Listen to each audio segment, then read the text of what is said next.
For today's video, magkukwento ako ng isang alamat. Noong unang panahon ay may nakatirang mag-asawa sa kalagitnaang bukid, si Luz Bimindo at si Luz Biminda. Isang araw, habang naglalakad si Luz Bimindo, ay may natanaw siyang hayop na bilugan at maputi.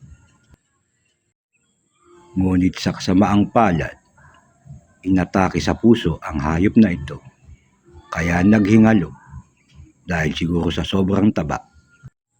Dali-daling inuwi ni Luz Bimindo ito. Saka niya hiniwa ng paganire at biglang nagtimpla ng kape. Naglagay ng tubig na mainit,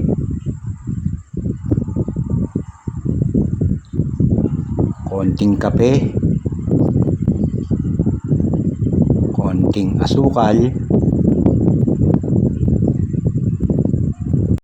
at hinimay na tsaa.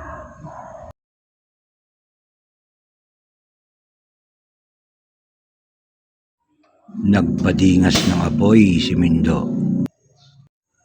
Saka nagsalang ng malaking bao.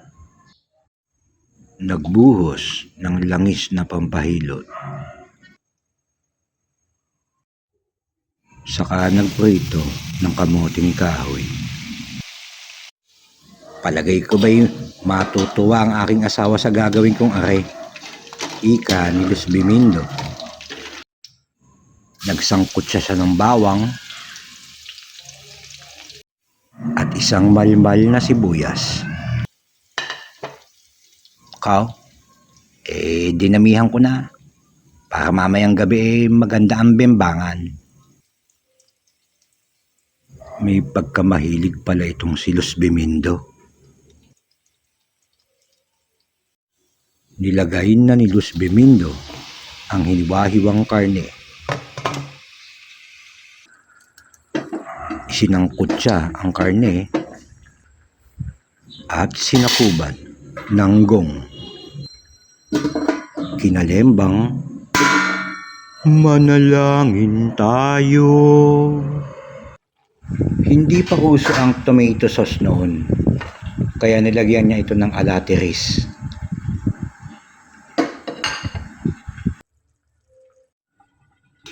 Wala pa rin gaanong pangpalasa noon, kaya nilagyan niya ito ng makopa.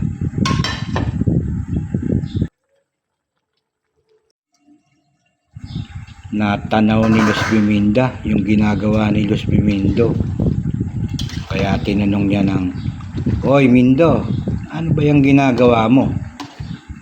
Baka mamaya ay malason tayo dyan." Ang sabi ni Mindo, "Hindi naman. Mukhang pwede naman. Maiba lang. Aba ay panay kalabaw ang ulam natin eh. Abay tignan mo oh.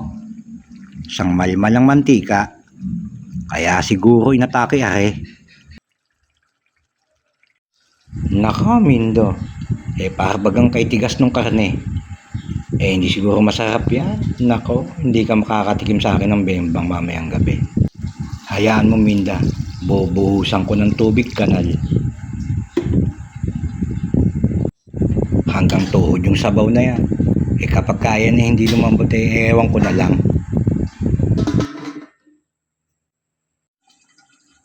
Makalipas ang ilang oras, kinabahan na si Luz Bimindo. Baka hindi ito sumarap pa. Lagyan ko kaya ng tubig pusali.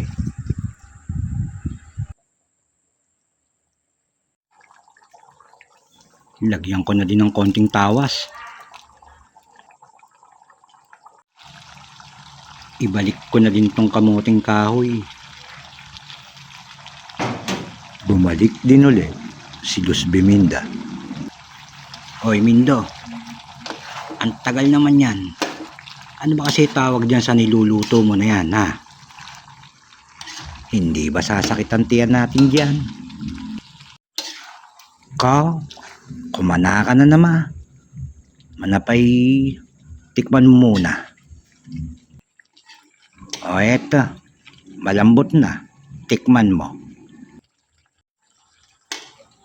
Tinikman ni Luz Biminda sabay sabing, "Lasang menudo ah."